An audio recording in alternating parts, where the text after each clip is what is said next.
जिस रूप से पुलिसिया कार्रवाई के ऊपर सवालिया निशान खड़े हो रहे हैं, अगर ये अपराधी थे, जो अपराधी के रूप में इन्हें चिन्हित किया, तो क्या ऐसा प्रयास किया गया है एक सरकार की ओर से कभी कि उस पॉलिसी के अंदर इनको लाकर इन्हें मुख्य धारा में लाने का कोशिश करने का? ये मेरा सवाल है। और दूसरा, परिवार के कई तरह के आरोप हैं, या फिर जिस रूप से पुलिस को एनकाउंटर या फिर जो शो कर रहे हैं, उसमें कई तरह के प्रश्न खड़ा हो रहे हैं। आपकी आवाज को सुनने आ रही है प्रभात खबर इलेक्शन एक्सप्रेस। देखते रहिए प्रभात खबर इलेक्शन एक्सप्रेस।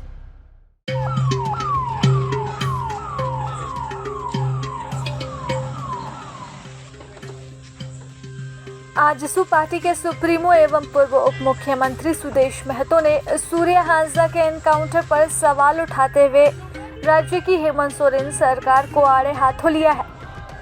उन्होंने कहा कि अगर सूर्या हांसदा मामले में पुलिसिया कार्रवाई पर सवाल उठ रहे हैं तो उसकी वजह भी है। राज्य में जब सरेंडर पॉलिसी लागू है तो फिर सूर्या हांसदा के मामले में ऐसी क्या जल्दबाजी थी कि उनका एनकाउंटर करना पड़ा। सुदेश महतो ने कहा, सूर्या हांसदा का क्या रिकॉर्ड रहा है वह मैं नहीं जानता। अगर उनका आपराधिक रिकॉर्ड रहा भी है तो क्या सरकार ने अपने पॉलिसी के तहत सूर्या हांसदा को सरेंडर पॉलिसी के तहत मुख्य धारा में लाने का प्रयास किया था? ऐसे में सवाल उठना लाजमी है। पुलिस पर परिवार के भी कई गंभीर आरोप हैं। सूर्या हांसदा के एनकाउंटर में कई तरह से प्रश्न खड़े हो रहे हैं। इसमें सरकार को जवाब देना पड़ेगा, अन्यथा जो भी आरोप लग रहे हैं उसे और बल मिलेगा।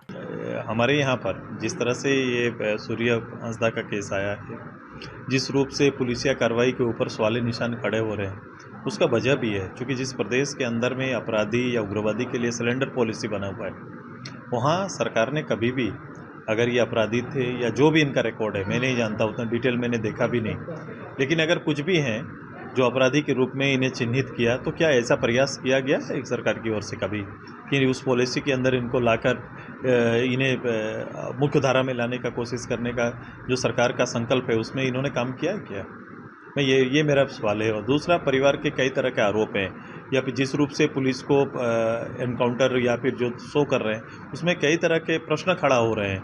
तो इन सारी चीज़ों का जवाब सरकार को देना पड़ेगा, अन्यथा जो शंका है उस पर लोगों को बल मिलेगा। जिस तरह शिबू सोरेन जी हॉस्पिटल में एडमिट थे, लगातार भाजपा नेताओं का तांता लगा रहा और ज़्यादातर भाजपा नेताओं का तांता लगा रहा, तो इसको लेकर सवाल उठ रहा है कि कहीं गठबंधन और जेएमएम और बीजेपी का कुछ खिचड़ी तो नहीं पकड़ी, क्या कुछ कहें? किसी के यहाँ पर लोगों का आना जाना या हमदर्दी दिखाना, या ऐसे समय में लोग आते जाते रहे, मेरे हिसाब से मैं इतने दूर देख रहा हूँ।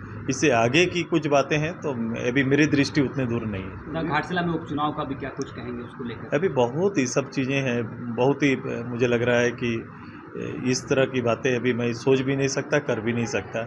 मैं आज उसी मेरे एक साथी, आंदोलनकारी साथी के परिवार में जा रहा हूँ, मैं उनके परिवार के साथ बैठूँगा। व्यक्ति हमारा एक आंदोलनकारी खोया है, मेरे लिए एक बड़ा विषय है।